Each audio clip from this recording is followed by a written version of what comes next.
game building out my third iteration of a camera system, which I'll just zoom in here, right? This is to recreate the camera I have where, just like in the original 8-bit Zelda, you get a screen as a room, and when you exit, when you touch the edges, it slides over to the next screen, and that's what you're looking at. That's the frame, which is, I really like it. It's very simple. Check if the player is touching the boundaries. We need to set the current room, which I do right here manually, and then we need to freeze the player and the enemies, and then we need to move the player and enemies, and these are functions, and so they move over here. And it's a very simple switch where I have a previous room and a current room that are being set, and so here previous room is being set using integers, and the next room is being set using integers, and then the camera system over here will simply, according to a timeline, lerp between them. And that, I'm kind of thinking like, how does it work again? I just haven't woken up yet. But that over here, if we just highlight the camera icon, you see the rooms, at least. Can you see the rooms? The orange things? There's also these targets. So each room has a target for the camera, so then it just moves over here, and over time I've kind of figured out I can do the math, you know, just subtract this y from that y to get the distance, and then add it up to this one to get the distance for that one, and it still for some reason doesn't work out, but it's close enough, and then I tweak it and then it's all good. If we now hit play, right, let's put the cursor out of the way. So here we are. You hit the attack button once, then it turns into a run button, which is my cheat code. Otherwise this becomes very tedious. I could move the player start, but for some reason it's just this routine and just looking at things over and over again that I find helpful sometimes, most of the time. So you see how it moves over, right? Now I don't remember if we no, we did not do that one yet. We've reached the limits. So that's kind of how it works, right? And just trying to, can't remember.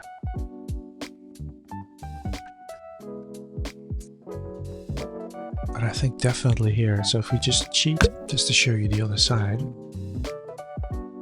right? And then we go for a swim, we jump.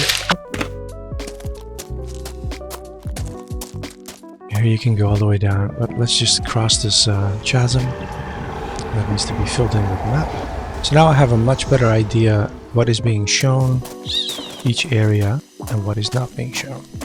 And what that means is I can go back to the map and I can rework the map and make sure that what you see in that one frame of that room, camera room, you know, is a nice area to play in for that area, and not showing things that you should not yet be able to see. So basically, implementing this camera system is going to help me make a new version of the map which will play better, and then at some point I can redo all the art, you know, make sure that all this weird artifacting that you have right now, because I went a little crazy with the flipping, the rotating of tiles that weren't intended to be used in that way, so that I do have tiles that can be used that way. That's the plan. And then you should be able to go into this cave. Going into this cave could mean, with the sheer size of my map, that you simply get teleported, like say way over here, and then that's where the cave is located, so we stay in this level. We don't even have to load another level. Stay in here. We just teleport, and then it's like you went inside the cave. Meanwhile, I've got a slight addiction to these very fabricated croissants. I don't know what it is. So yeah, laying out the rooms. I'm trying to be faster at it, but so far this is like a day's work. It's tedious.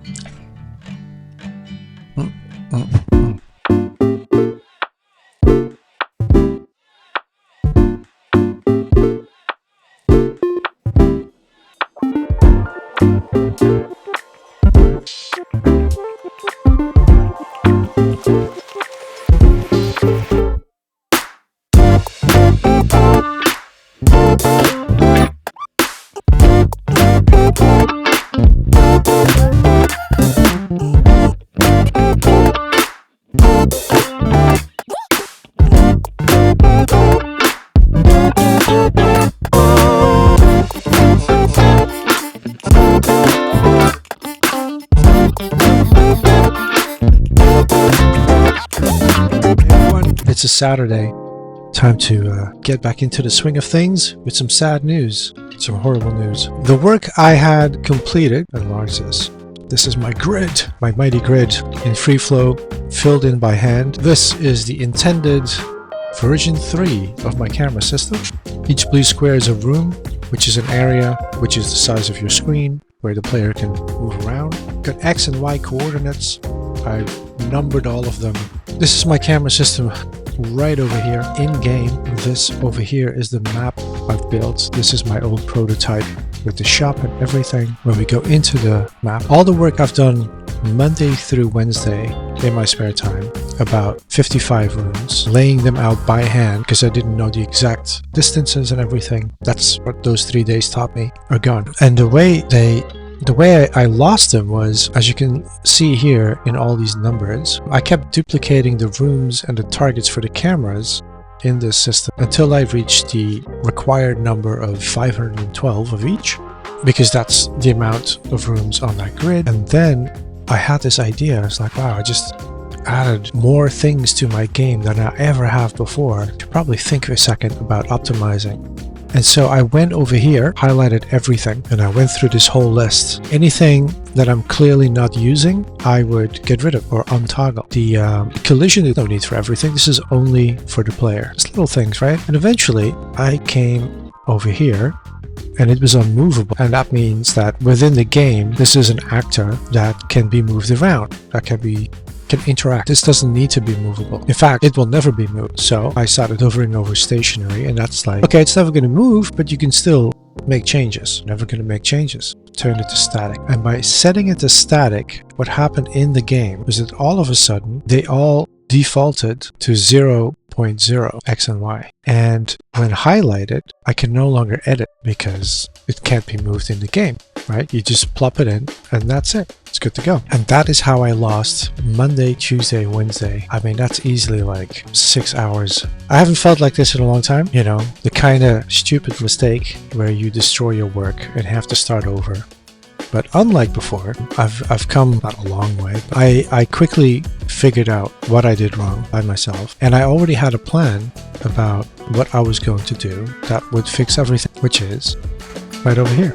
All these rows and columns have their X and Y coordinates lined out, like figured out by math. And so even though I'm not quite capable yet of coming up with a dynamic camera system where this will be done on the fly, so we don't need to have 1,000 objects just sitting around waiting for the player to visit. For now, this is more than good for the simple game that I want to make. And so I'm going to have to start over. I'm going to, let's say we take this one over here so you guys can see it. This row over here, we're just going to have to search all these rooms and all these targets with these numbers and then punch in the Y coordinate, and then we're going to do the same for a column. Get all of these mentioned here, punch in the X, and we're just going to have to do that for every row and every column until over here they will be laid out again. I already had a practice run. It's very hard to see, but you can see these orange lines. That's the first 2 rooms. Put them in place, play tested them as simple as this. See, this is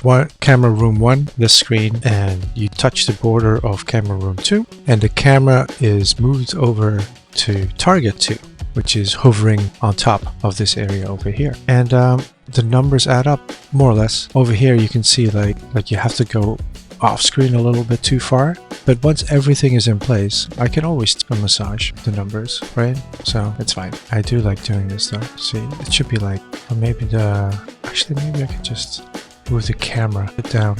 Let's see. Oh, of course I can't test the room above because it doesn't exist. Anyway, I have a lot of rooms to lay out. The entire grid, all those blue cubes in my little matrix, they have to be recreated over here. That's going to be a ton of work.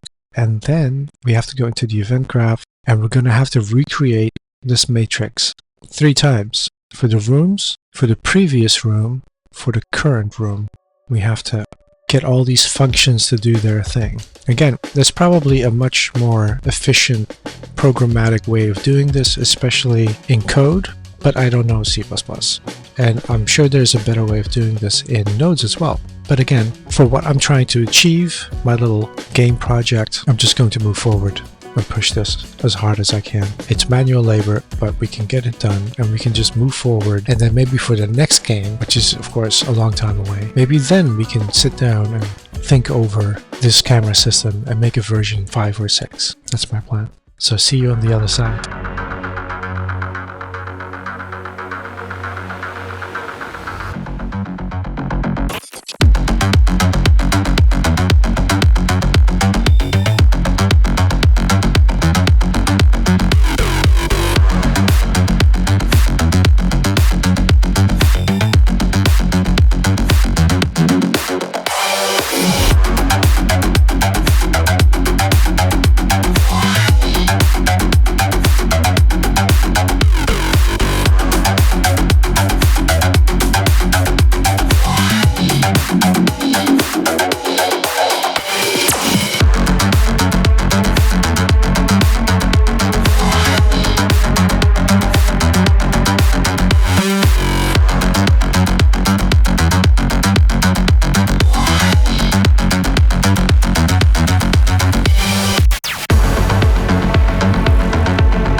I've done the first row of the first quadrant, and I've just thought of something incredibly not too bright. If you're going to make a matrix like this, I did this in Freeflow, this little app down here on the Mac, and you know, works fine, right? I mean, it looks good, works fine, does the job, except I just thought I couldn't find a particular number, so I thought I'd just do a search. You can't search. This is not a spreadsheet. I cannot search for any of the numbers that I plonked down. There's no search bar here for anything unless that's not what it's for. So I should have made this in a spreadsheet like Pages or Excel, and then I would have been able to look at any intersection of numbers, and I would have been able to look up any of these cells with ease. That's what I should have done. Anyway, this bottom row now has this Y value. Unreal Engine does need a couple of seconds to crunch through the numbers, so I have to be patient, and I can't really do a recording because I did think like, oh, maybe this will be another fun time lapse with good music, but I don't know what it is, but all of a sudden the last couple of days when recording my mouse gets really floaty. Something is just taking up too much resources and things are starting to drag, so it's not as fun working in Unreal and making a recording. So on to the next problem. It's Thursday, and during yesterday's playtest I discovered a number of things that don't quite line up. These are the camera rooms, and somewhere over here there's certain rooms where the camera point is actually over here, and so over here there are multiple rooms in the same spot, which causes, of course, conflict. So now I need to go over my matrix, check out the numbers one by one, and make sure everything lines up nicely. Very boring, but kind of necessary to put this behind me and take the plunge to the next section. Shall we put a little light up? Alright, you guys, it's Sunday, 7th of September. I think it's been a good 2-3 weeks, and I've just been toiling away on the camera system, and I'm finally reaching the end. So just very quickly, this is the map. The hole has been filled in. Changes have been, I copied this part over here. I made changes so that but then on second thought, I have not finished this. Here, this cross is a junction between 4 camera rooms. So you have a room here. So this is the corner of one screen. This is the corner of another screen. This corner. So if you were to walk on the edge and then go up, you wouldn't hit any of the rooms, so the camera won't move. So you just walk off screen, right? Things you notice. Now, as always, time for a little play test. Look at all this. Let me just shoot up. Very nice. very happy. So much work. Just a lot of boring toiling away at numbers, but this battle station is fully operational. Alright, we got the controller. I just want to chill for a bit. I've noticed, like, because it's the D-pad stopped working, and there's a little bit of a, see, you can, it's almost like, because it's analog, so you can walk very slowly, which I like, but you also get a bit of a drift, right? Maybe it's just different, and it's all good. Alright, so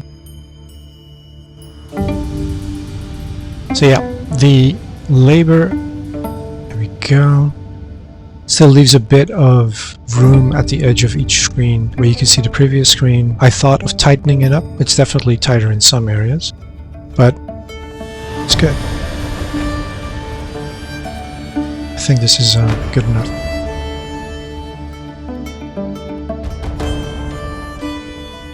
I create these little areas where you have to walk around a block, so it turns into a bit more of a maze, if you will.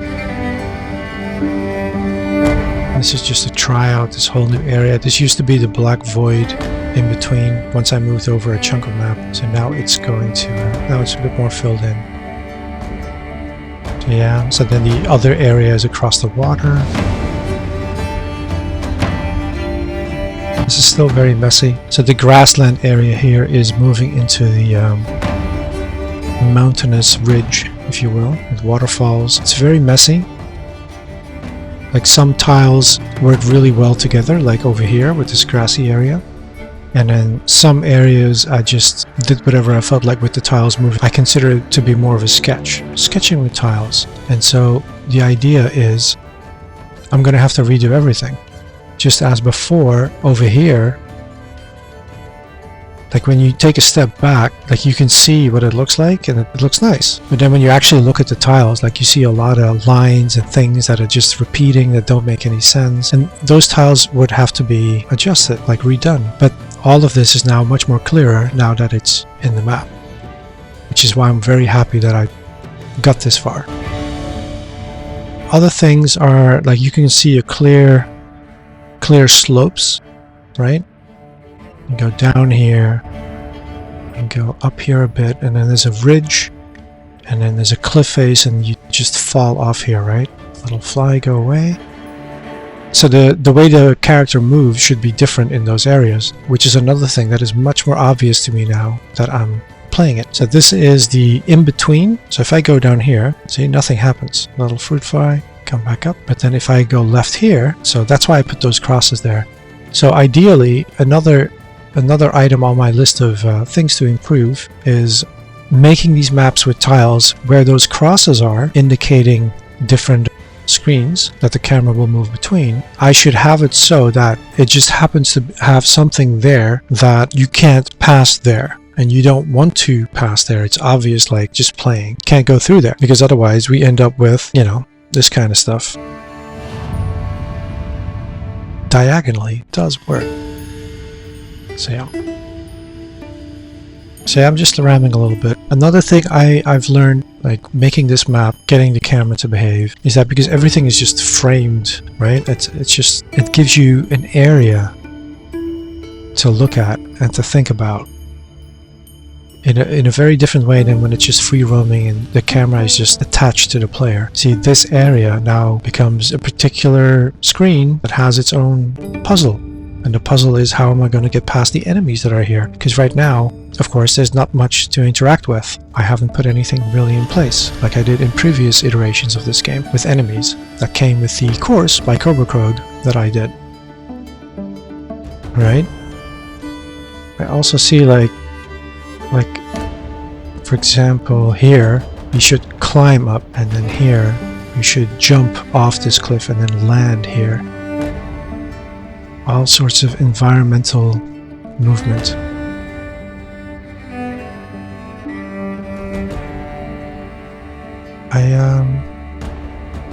Same here. I also feel like when I think of this as a sketch, one way I want to improve on it is light and shadow. So when you're making the tiles, it's not always clear where the light and shadow is because you may end up using those tiles in a flipped way so that it doesn't quite line up. But once everything is in place, I can make these maps come alive in a way that wasn't done in the past a lot more by adding a clear light source, right? But one of the problems I haven't figured out yet is that how am I, let's just do that now. Can I take a screenshot? Is how am I going to get this back into an art program so that I can work on the tiles while looking at the tiles in the map level that I've placed it in. Okay, let's go to one of the new areas.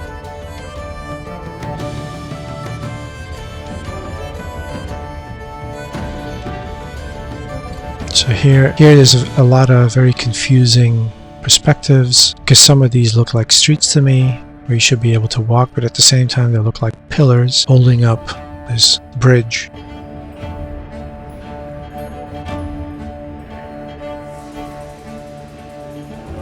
There should be a drawbridge here.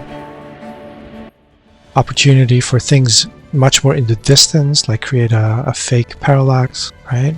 Alright, so now I'm going to the castle that I copied and pasted over to this area because most of the stairs and way that you move through this castle was actually right on the edge between screens. So it had to move. See, it's funny, like I think this area here, like this rectangle, it feels about the size of an original 8-bit Legend of Zelda dungeon room, like a single room. We just have much more space to play with my zoomed out camera, and that's something I'm really fond of. You should go underneath, and in here you should go underneath.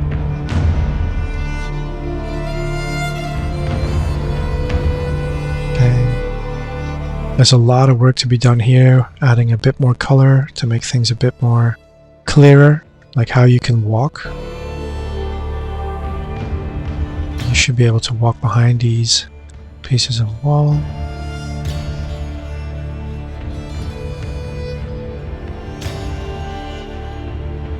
Right, you should be able to go into this building here and be transported to inside the building.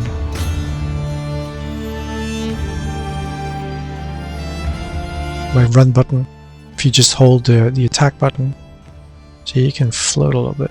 Okay. This doesn't quite align. I imagine that someone could be on the ledge above and like attacking you by throwing stuff at you. Right? Okay, see, got confused.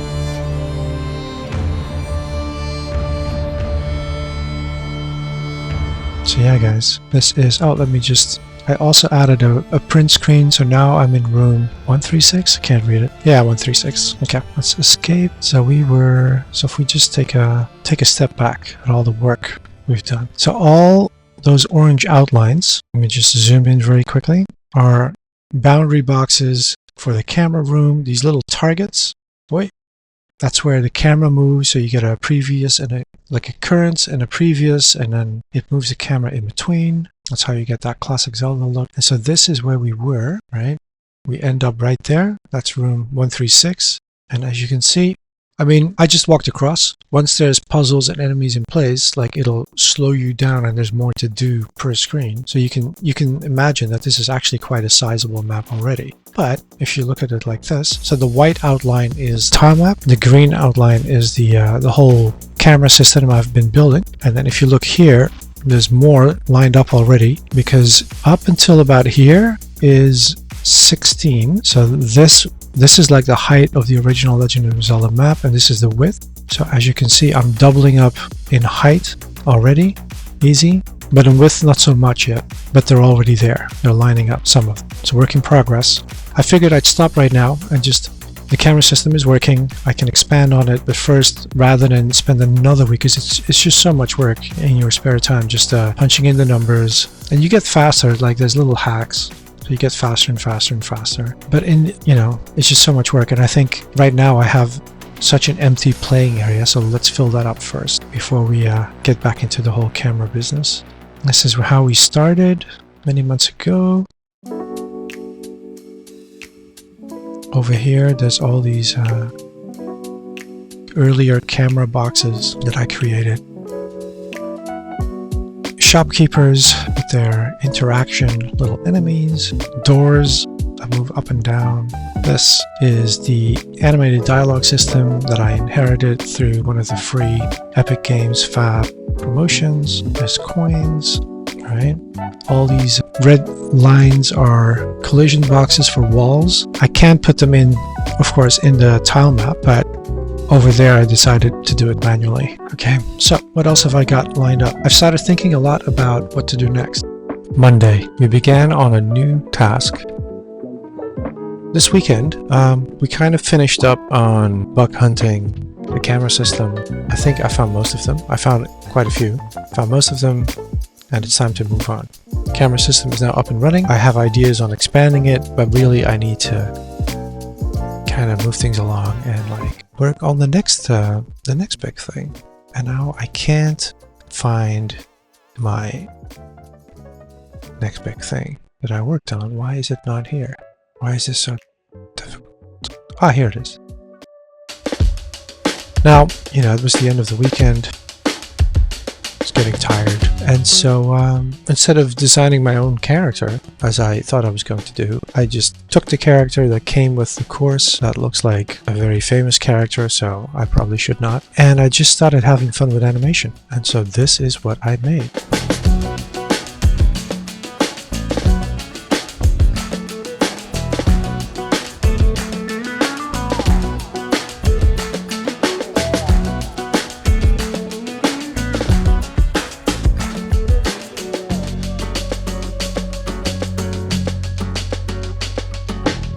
This one. This is out of breath.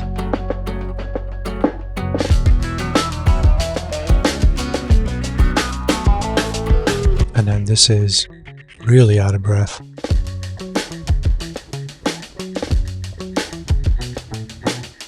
Should have a stick or something to lean on. Just kneeling. This doesn't really make sense in a top down, I suppose, but and then there's this one where he's a bit more animated. And then I was making a walking, running animation, and then all of a sudden I'm like, this looks ridiculous. Let's just erase the feet, and I've got a swimming animation instead. So that's what I did yesterday. I started learning a bit more animation, having fun with it in Sprite, and I'm using the reference I have from a classic game, from the course, and I figure like once I have all these animations up, I gave it a bit of a bigger frame, but I figure it'll be easy to just draw on top and just make my own character. That's kind of what I figure right now. But just sticking to the same character just allowed me to save a lot of like brain power, just not having to worry about designing character and like what does a new character look like. It's like, no, I'm just getting the animation up and ready. I'm adding in a lot of animations that are superfluous, that are just really fun and add to the character and require a bit more coding to get it to work, to behave, so that the character just has a bit more personality. There's so much personality you can put into art that is so simple, and that's what I want to do.